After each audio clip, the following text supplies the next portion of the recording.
108 ఏమిటి సంఖ్య? ఏదైనా మంత్రం చదివితే 108 సార్లు అంటారు. ప్రదక్షిణలు చేసినా 108 సార్లు చేస్తే మంచిదంటారు.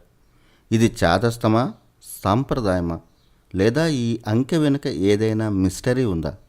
భారతీయుల అద్భుత గణిత పరిజ్ఞానానికి బ్రాండ్ నంబర్ 108. అవును, దిమ్మ తిరిగే పరిశోధనలను భారతీయులు వేల ఏళ్ల క్రితమే ఎలా చేశారు అని చెప్పడానికి ప్రపంచానికి ఇచ్చిన ఎన్క్రిప్టెడ్ కోడ్ 108.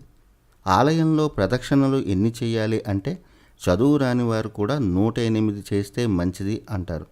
రుద్రాక్ష, తులసి ఇలా ఏ మాల తీసుకున్నా 108 పూసలు ఉన్నాయా అని గుచ్చి గుచ్చి మరీ అడుగుతాం. ఈ మంత్రాన్ని 108 సార్లు జపించండి మంచిది అంటాడు పురోహితుడు. ఏమిటి 108? కొందరు దేవుడిని నమ్ముతారు, కొందరు నమ్మరు. కానీ అందరూ నమ్మేది సైన్స్. కనుకే అందరూ నమ్మే పరిశోధనలే చేశారు భారతీయ ఋషులు. అవి ఇలాంటి పరిశోధనలు కాదు. అందుకు సరైన ఉదాహరణ ఈ 108. ఈ 108 వెనుక అంతరిక్ష శాస్త్రమే దాగుంది. ఈ భూమి ఎక్కడిది, ఎక్కడి నుంచి వచ్చింది? ఖగోళం అనే వృత్తంలో సూర్యుడి చుట్టూ ఎంత దూరంలో తిరుగుతున్నాడు? వీటన్నిటికీ సమాధానం 108. వేదకాలంలో ఎన్నో అద్భుత పరిశోధనలు జరిగాయి. వాటిలో అంతరిక్ష శాస్త్రం కూడా ఒకటి. సూర్యుడికి భూమికి, చంద్రుడికి భూమికి మధ్య దూరాలు 200-300 ఏళ్ల క్రితమే కనుక్కున్నారని పుస్తకాల్లో చదివాం. కానీ వేదాల్లో ఈ డిస్టెన్స్లు ఎప్పుడో చెప్పేశారు. ఎలా అంటే 108తో. భూమికి చంద్రుడికి మధ్య దూరం చంద్రుని వ్యాసానికి 108 రెట్లు. భూమికి సూర్యునికి మధ్య దూరం సూర్యుని వ్యాసానికి 108 రెట్లు. సూర్యుని వ్యాసం భూమి వ్యాసానికి 108 రెట్లు. ఏంటి ఆశ్చర్యంగా ఉందా? అవును, మనం నివసించే భూమి, మన భూమికి ప్రాణాన్నిచ్చే సూర్యుడు, భూమి ఆకర్షణను బ్యాలెన్స్ చేసే చంద్రుడు, అన్నిటి లెక్కలు, అన్నిటి దూరాలు ఈ 108తో లింకప్ అయి ఉన్నాయి. Pure astronomical science. ఊహించారా 108 వెనక ఇంత కథ ఉందని? ఇవన్నీ కాకి లెక్కలు కావు. ఆధునిక సైన్స్ పెద్ద పెద్ద కంప్యూటర్లు, మిషన్లు, శాటిలైట్లతో కనిపెట్టిన గ్రహాల దూరాలకి వేదకాలంలో భారతీయ ఋషులు 108 కోడ్తో చెప్పిన ఈ డిస్టెన్స్లకి కరెక్ట్గా సరిపోయాయి. మరి ఎవరు గొప్ప? ఇక్కడితో ఆగిపోతే మనం భారతీయులం ఎలా అవుతాం? మన జీన్స్లోనే ఫిలాసఫీ ఉంది, సైన్స్ ఉంది. ఆయుర్వేదం అందరికీ తెలిసిన వైద్య గ్రంథం. ఆయుర్వేదం ప్రకారం మనిషి శరీరంలో 108 మర్మస్థానాలు ఉంటాయి. ఈ మర్మస్థానాలే మన శరీరంలో అన్ని భాగాలకు ప్రాణాన్ని సరఫరా చేసే శక్తి ఉత్పత్తి కేంద్రాలు. మర్మకళ అని ప్రాచీన కేరళ యుద్ధ కళ ఒకటి ఉంది. వాళ్ళు మన మర్మాల మీద దాడి చేసి ఆ పాట్లు పనిచేయకుండా చేయగలరు. శ్రీచక్రం వినడమే కానీ శ్రీచక్రం అంతరార్థం ఏంటో చాలామందికి తెలియదు. సృష్టి రహస్యానికి బ్లూ ప్రింట్ అది. శ్రీచక్రంలో 54 స్త్రీ, 54 పురుష అంతర్భాగాలు ఉంటాయి. మొత్తం 108. పాజిటివ్, నెగిటివ్ కలిస్తే ఎనర్జీ, శక్తిని ఉత్పత్తి చేసే ప్రాచీన యంత్రం అది. శ్రీచక్రం ఇంట్లో ఉంటే నెగిటివ్ ఎనర్జీలను పాజిటివ్ ఎనర్జీగా మారుస్తుందని విశ్వాసం. జ్యోతిష శాస్త్రం కొంతమంది వల్ల అది మూఢనమ్మకం అన్న మచ్చ పడింది.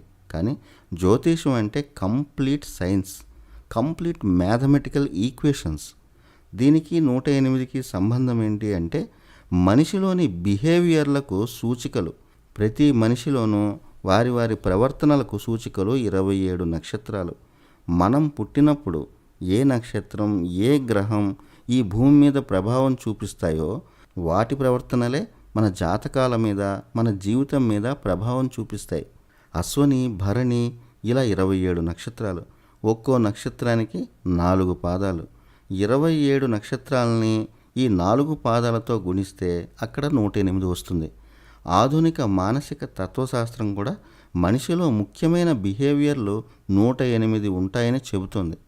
మన ఆలోచనల వల్ల తీసుకున్న నిర్ణయాలే మన జాతకం, మన భవిష్యత్తు. ఆ జాతకాన్ని చెప్పే శాస్త్రమే జ్యోతిష్యం. భారతీయ జ్యోతిష్యంలో 12 రాసులు, 9 గ్రహాలు ఉంటాయి. 12ని 9తో గుణిస్తే మళ్ళీ 108. మన ప్రాచీన ఆయుర్వేద శాస్త్రం ప్రకారం మనిషి సగటున ప్రతిరోజు 21,600 సార్లు శ్వాస తీస్తాడు. అందులో 10,800 సూర్యాంశ అంటే ప్రాణశక్తి, 10,800 సార్లు చంద్రాంశ అంటే మనం వదిలే కార్బన్ డైఆక్సైడ్ అనుకోవచ్చు. ఆక్సిజన్ను పీల్చుకొని కార్బన్ డైఆక్సైడ్ని వదలడం అన్నమాట. 10,800ని 100తో భాగిస్తే 108. భరతముని నాట్యశాస్త్రంలో చేతులు కాళ్ళు కలిపి చేసే నాట్య భంగిమలు 108 ఉంటాయి. ఈ ఒక్కో భంగిమ ఒక్కో సంకేతాన్ని చెప్తూ ఉంటుంది. నటరాజస్వామి చేసే నాట్య భంగిమలు కూడా 108. అష్టాదశ పురాణాలు అంటే 18 పురాణాలు. వాస్తవానికి మన మొత్తం పురాణాలు 108. మన ఉపనిషత్తుల సంఖ్య 108. భగవద్గీతలో అధ్యాయాలు 18. భారతంలో పర్వాలు 18. మన ఇంట్లో ఆలయాల్లో అష్టోత్తర శతనామావళి అంటాం. అంటే 108 సార్లు నామం జపించాలని. భారతీయ కాల గణన ప్రకారం 4 యుగాలు కలిపి 43,20,000 సంవత్సరాలు. ఇది 108 అనే సంఖ్యతో భాగించబడుతుంది. ఇలా అంతరిక్ష శాస్త్రం మొత్తం 108తో ముడిపడి ఉంది. అందుకే ఆ నెంబర్కి మన ప్రాచీన ఋషులు అంత ప్రాధాన్యతనిచ్చారు. మరి ఈ సైన్స్ సామాన్యులకు చేరేదలా? విద్యార్థి లేని విద్యకు విలువ లేదు. తాము కనుక్కున్న ఈ అంశాలు నిత్యం ప్రజల మధ్య నలగాలి. మనం ఉంటున్న భూమికి, అంతరిక్షానికి, సృష్టికి, సృష్టికర్తకు ఉన్న ఈ 108 సంబంధం తరతరాల విద్యగా మారాలి. అందుకే వైదిక విధానంలో 108కి ప్రాధాన్యత ఇచ్చారు. పూజ చేస్తే 108 పువ్వులు, జపం చేస్తే 108 పూసల మాల, ప్రదక్షిణలు చేస్తే 108.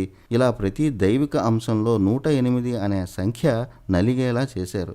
అప్పట్లో ఈ 108 గురించి పెద్దలు చెప్పేవారు. ఇప్పుడు ఈ సైన్స్ వండర్ని చెప్పేవారు కరువయ్యారు. ఈ 108 సంఖ్యని బౌద్ధులు, జైనులు, సిక్కులు వీరు కూడా దైవికంగానే భావిస్తారు. తపస్సులో 108 మానసిక స్థాయిలు ఉంటాయి. మనలోనే ఉన్న దేవుణ్ణి గుర్తించడానికి మనలో ఉన్న ఆత్మ 108 మెట్లు దాటాలని బౌద్ధుల నమ్మకం. అది మన 108 వెనుక ఉన్న రహస్యం.